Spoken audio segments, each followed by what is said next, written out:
Bonjour à tous, j'espère que vous allez bien. Aujourd'hui, on va faire un quick update au niveau des marchés US. Donc là, actuellement, je me trouve sur la map du S&P 500. Donc, comme vous pouvez constater, c'est pas forcément l'ensemble du marché qui est rouge. C'est principalement donc le secteur technologique. Donc, ça fait à peu près 2 jours que nous avons une correction plus importante sur le secteur technologique. Donc, effectivement, cela impacte beaucoup plus le Nasdaq. Donc là, on peut voir que actuellement, avec le côté énergie qui reste un petit peu encore dans le vert et les financières aussi, qui sont encore aussi dans le vert, ça reste un petit peu équilibré actuellement. On n'a pas forcément encore de grosses corrections. Une grosse correction, c'est vraiment lorsque l'ensemble des secteurs est bien évidemment dans le rouge. Graphiquement, si on regarde, effectivement, là, on a une trendline ici qui, effectivement, a touché donc le 10 février. Donc, ça, c'est au niveau du weekly hebdomadaire. Donc, on peut voir au niveau de la semaine du 10 février, voire du 17 février, pardon. On touche cette trendline-là et là, on continue de la toucher. Donc là, effectivement, on a clôturé la semaine dernière avec, effectivement, un doji. Donc, maintenant, reste à savoir qu'est-ce qui va se passer cette semaine. C'est vrai que, personnellement, je vois au niveau de cette trendline-là, la jaune, une petite correction, une correction vers là, ce qui correspondrait à peu près une correction même pas de 10%, alors que généralement les corrections sont environ de 10%. Mais donc là, vous pouvez voir, c'est quoi 7%, donc c'est pas grand-chose.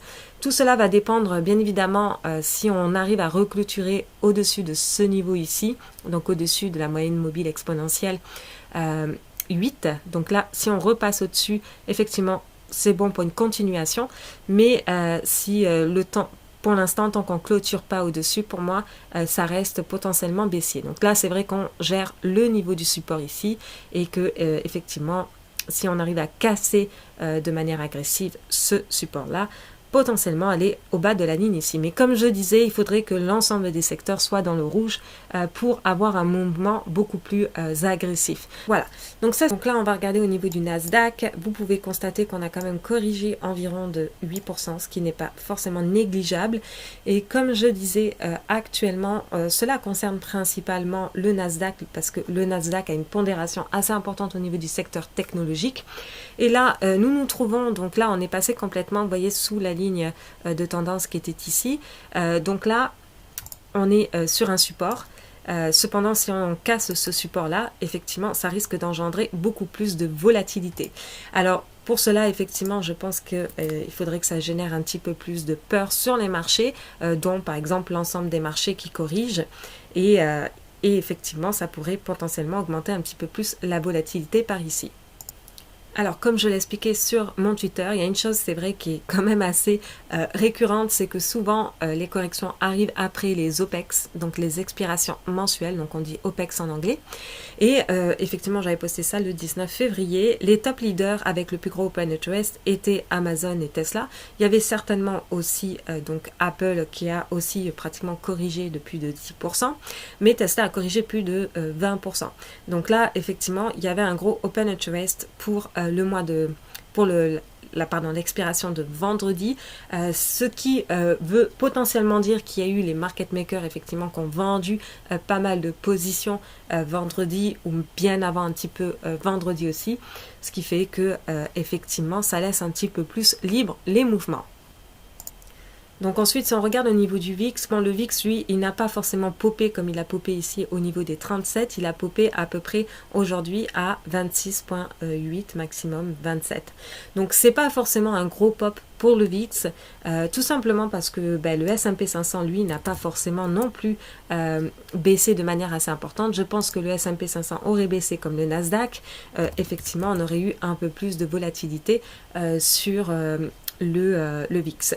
Donc là, on peut peut-être aller voir le VIX du Nasdaq, par exemple, que vous pouvez voir, vous pouvez constater, il y a eu une volatilité beaucoup plus importante. On peut aussi constater au niveau des cryptos la correction qui continue après une grosse journée rouge hier. Donc ça, au niveau des cryptos, pour moi, on était effectivement tombé aussi dans une ère assez importante au niveau de l'euphorie. On pouvait constater aussi, ce que je l'ai posté sur mon Facebook justement la veille que le Bitcoin, donc le 21 février, Vous pouvez voir que j'avais posté quelque chose par rapport à Google Trends. C'est pas forcément un indicateur fiable à 100% bien évidemment, mais ça donne une indication de la tendance, en quelque sorte de l'intérêt des gens. Est-ce qu'ils sont tous en train de rechercher qu'est-ce que c'est le Bitcoin, ou est-ce que effectivement le Bitcoin n'est pas encore totalement connu. Donc là, on peut voir qu'en 2017, effectivement, on avait atteint le niveau 100 sur Google Trends au niveau de BTC USD. Je l'ai mis aux États-Unis puisque c'est là où on a un plus gros marché. Et aussi, là, on pouvait constater le même niveau pour janvier. Et cependant, on avait une baisse pour février alors que le Bitcoin continuait de monter. Donc ça, pour moi, ça crée une sorte de divergence, hein, vous pouvez voir ici. Une divergence, c'est-à-dire dans le sens que, en fait, les gens, il y avait de moins en moins de personnes qui cherchaient qu'est-ce que c'est le Bitcoin, puisque les gens maintenant savent ce que c'est le Bitcoin et ont déjà fait leurs propres recherches. Donc, ça a démontré un petit peu aussi un intérêt, donc on pouvait le voir au niveau du BTC USD actuellement, ici. Donc, vous voyez, ça s'était posté le 21 février et après on a eu effectivement la chute. Donc c'est pas dû juste à ça bien évidemment, hein, mais techniquement on était un petit peu dû pour une correction. Donc là personnellement je pense qu'il y a un moyen d'aller atteindre les 41 000, 42 000.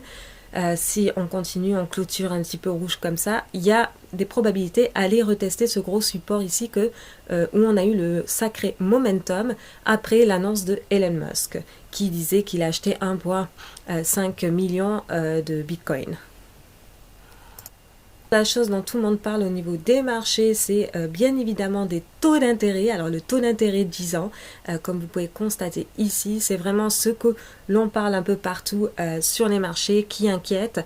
Alors on peut le voir notamment, vous pouvez le voir ici, si vous tapez 10 years, pardon, US 10 years. Alors là, on peut constater effectivement qu'on a une sorte de canal ici qu'on a respecté. On essaye de casser ce canal. Alors est-ce que justement si on arrive à maintenir au-dessus de ce canal-là, on pourrait avoir comme un squeeze vers les 1,45. Il faut savoir que 1,40 est environ le consensus au niveau de la Fed avant la fin de l'année.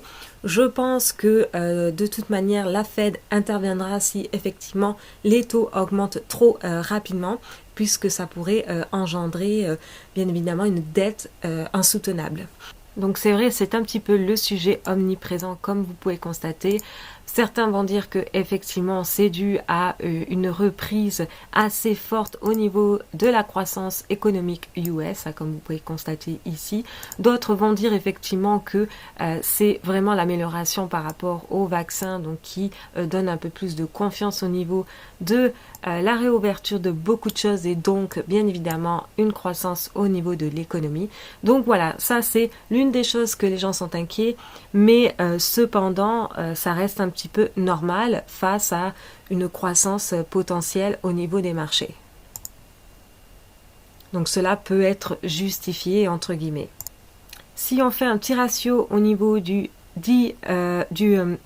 retour 10 ans versus le retour 2 ans au niveau donc des taux d'intérêt pour les obligations, on peut constater qu'effectivement quand on a le croisement en dessous de cette ligne ici, ça peut donner donc 6 à 18 mois plus tard une correction assez importante sur les marchés, une récession aussi. C'est un petit peu ce qui s'est passé avec le Covid après qu'on ait atteint ce niveau-là courant l'été 2019, et ensuite là on est vraiment sur un niveau comme en juillet 2011, c'est-à-dire qu'on est allé topper dans ces niveaux-là. Donc là, en juillet 2011, effectivement, le marché avait chuté de manière assez importante, dû justement aussi en partie à cause des taux d'intérêt. Donc on peut le voir ici, vous voyez ici, on avait vraiment corrigé un tout petit peu. Donc on avait corrigé quoi? À peu près de, allez, on va dire à peu près de, oui quand même, hein, à peu près 17%, donc ce qui n'est pas non plus négligeable, mais c'est à prendre en compte. Donc voilà. Après, techniquement, on s'entend qu'au niveau donc des indices, une correction ne fera pas de mal. Hein, ça peut nous laisser des bonnes opportunités. Comme on disait, au niveau donc de Powell, au niveau de l'inflation, alors lui, il le dit très bien aussi de son côté, que plus d'inflation est bienvenue, hein, donc c'est pas forcément mauvais, c'est aussi la conséquence actuellement effectivement d'un recovery, donc d'une croissance. Donc voilà, donc de toute manière je suppose qu'ils vont agir si effectivement il y a un problème avec le positionnement du 10 ans, comment dire, des taux d'intérêt 10 ans. Donc je suppose qu'il va avoir effectivement une intervention à ce niveau. Sinon, ce que je regarde là actuellement, c'est bien évidemment le silver. Donc là, on peut voir que le silver au niveau, donc vous pouvez voir ici un beau cup and handle. Donc je soutiens que le silver effectivement reste haussier globalement pour 2021, notamment pour aller retester les derniers plus hauts ici. Donc dans un premier temps peut-être le niveau 30 et ensuite aller dans cette zone ici pour remplir vraiment la anse qui se trouve ici. Donc ça c'est bien évidemment une supposition. Il y a d'autres arguments, je vous encourage à aller voir ma vidéo sur le silver que j'ai déjà fait, Silver Quiz. Dernière petite chose au niveau de squeeze métrique, vous pouvez voir ici toujours que on est à 38% au niveau du 22 février, ce qui est quand même assez bas, on ne voit pas encore d'achat. On peut voir même au niveau du 6 mois, ce qui est idéal, c'est d'avoir effectivement la courbe bleue comme ça qui monte, vous voyez comme ça, avec la courbe ici du gamma exposure qui est proche de 0, voire un petit peu négatif, vous voyez ici. Donc ça, ce sont des super bonnes opportunités à prendre, vous voyez là. Mais là, pour l'instant, on voit la courbe bleue qui descend et la courbe donc du gamma exposure qui est proche du négatif. Donc si on passe en négatif, cela voudra dire aussi qu'il y aura les market makers qui vont devoir un petit peu shorter le marché pour assurer les ventes de put. Donc voilà, c'est tout pour aujourd'hui. Donc je vous souhaite une très bonne journée. On se retrouve la prochaine fois.